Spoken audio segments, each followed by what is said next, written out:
Hi, I'm Lauren from LSP Actions. Welcome to this quick video tutorial for the LSP Windows Scene digital templates. These are digital backgrounds for Photoshop, but the super easy things is you just drag and drop your image.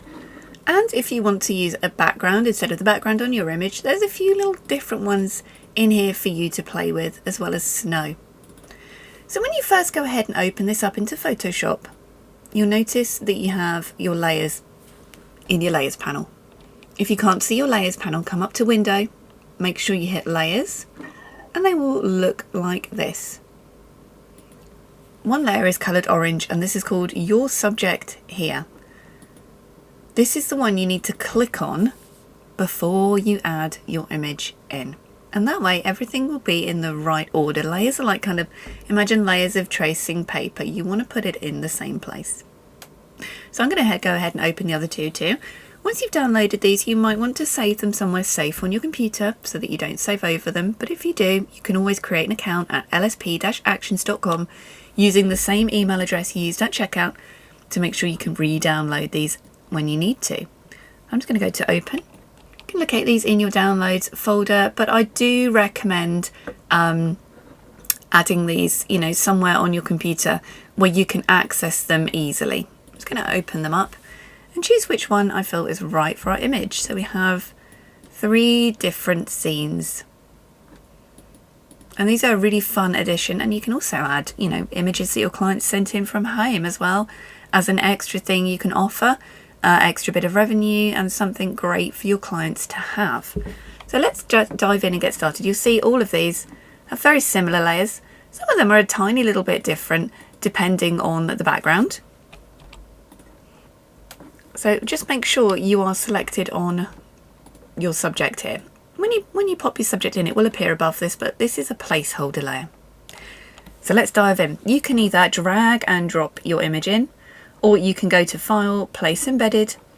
Let me just get some images up. Sorry, I'm on my other screen right now. Some beautiful model call images sent in from photographers, just so we can check that everything works for everybody's images. I'm very, very grateful for everybody who sent images in. So I'm just going to choose an image to drag and drop into this one. I'm going to use one of these portrait, because this one, as you can see, it's a longer, taller image, is great for portrait. So I'm going to use one of these by Henrietta Gomez Photography. Which one shall we use? How about... let's try this one. So I'm just going to drag it in. If you double click, it's going to open as its own layer, which you don't want to do. You either want to go File, Place Embedded, or drag and drop directly over your image. Because you've placed it where Place Your Image here is, it's going to be super easy to add in and resize. And look at that, we're done. You notice most of these layers have got a mask on. A mask is like a lotto scratch card. White is show, black is hide. So I'm going to leave the original image background in this one, but you can cut your subjects out and use one of the other backgrounds that's there. Perhaps they're on an outdoors scene that wouldn't work necessarily for an indoor window. Let's try another one and I'll show you how we can do that in Photoshop. Which one do we have here? Okay, let's choose an image for this one. Beautiful shot here by Elena Called. So I'm just going to drag and drop this in. Make sure that you have the orange your subject layer selected first. If not, it might come in at a very strange place. So you're going to have to drag and drop this to the right place. We need to resize, so I'm going to hit Control or Command and T. Brings the bounding box up. And let's resize her in. Beautiful, beautiful little girl. Now you can see she is on kind of an outdoorsy mini setup here, isn't she? Because we have trees and things. So that wouldn't necessarily lend itself to an indoor shot. Because I'm on Photoshop Creative Cloud, I'm going to come up to Select Subject.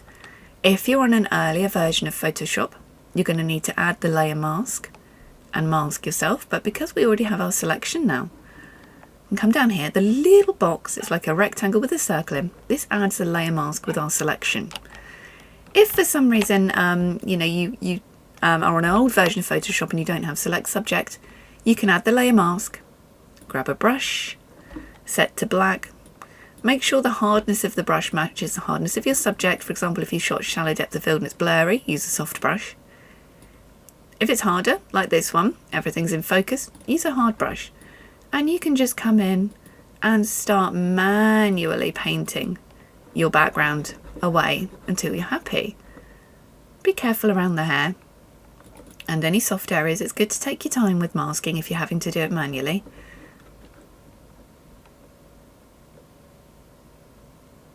You might want to go in and work on the hair a little bit more. But because I'm in Photoshop Creative Cloud, I'm going to use Select Subject, which just does it for us. And if you have anywhere strange, for example here, doesn't look quite right, you can just go into Select, Select and Mask, and you get the masking options up. I do like the Refine brush. Sometimes it works really well, others it doesn't. It really depends what you've got in your background already. Hit OK. And you can see here, this is actually shallow focused area. It's masked it quite hard. So I'm going to just grab a brush, make it a little bit softer, and set to black because that means hide. And I'm just going to come down. Let's just lightly merge this in. But it really just depends on your image and what you're doing. If you can keep your original background in, it's literally a case of drag, drop and save. Now, this beautiful little girl, this shot by Elena, was actually on a whiter pale background. The background in the windows are dark because it's meant to be a nighttime scene, but you can click on the layer mask of lighten background, grab a white brush because we want this to show. Sorry, my brush looks absolutely huge on the video recording. So shrink that down a little bit. And all we can do now is start just painting this over, and that's just going to lighten the background that's behind our subject.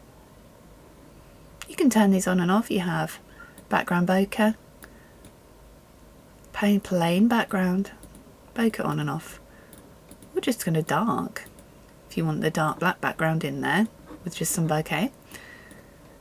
And there we go. You can play around with these. I've included the extra layers so that you can play around with them. I'm just going to paint that snow on or off. Remember, black means hide and white means show. And when you're done and you're happy, you can go ahead, File, Save as a copy, and save this as a PSD file with the layers if you want to go back to it, or save it as a JPEG for your client for res. If you want to export for Facebook or Instagram or social media, you go to Export, Save for Web.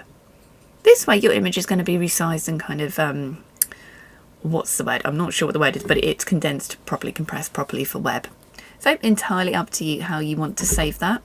Save as a copy is for client, choose JPEG. Export, save for web is for online. Let's do one more. Again, I'm just going to drag and drop an image in. Which image shall we use for this one? We want some lovely little faces close up. Which one shall we use? I can use another one from Henrietta because these are just perfect. So I'm going to drag this in. And that's pretty much done. It's great. Let's bring them down a bit. Now you see we have a line here, but that's cool because I'm going to add a layer mask. Brush set to black. And let's just ease that off the top part of this window a touch. Cool. And I think your clients are absolutely going to love these, and you can see how easy they are to edit. That took, what, 6 seconds to do? And then you just save and go, and you can do as many as you like. For example, we have one here. Perhaps we saved that one and you want to do another one. So let's grab another image to pop in. Which one should we use? One beautiful here by Abby Lewis. Just going to resize that. And we're done. Remember, if you want to get rid of the background, go select subject. Add the mask, and then I'm just going to hide that one. You can click the little eye icon to hide your other images. I think that one looks nice. And, you know, we can add our own little bits of masking if we need to. Photoshop's great, but it's not always perfect, but it gives you a really good base. And grab a white brush to just potentially show a bit of this image. I always do like to have a little play around. And there we go. And then you can go File, Save as a copy. If you've done one and you think you want to switch to another window, just have them open in Photoshop, grab your client layer, bring it up and drop it. How about we put it in this one? Make sure you bring it up to drop it in the right place. Just going to go ahead and hide that other image that was on there. And we're in. You obviously want these to kind of work around the window bars to make it look realistic.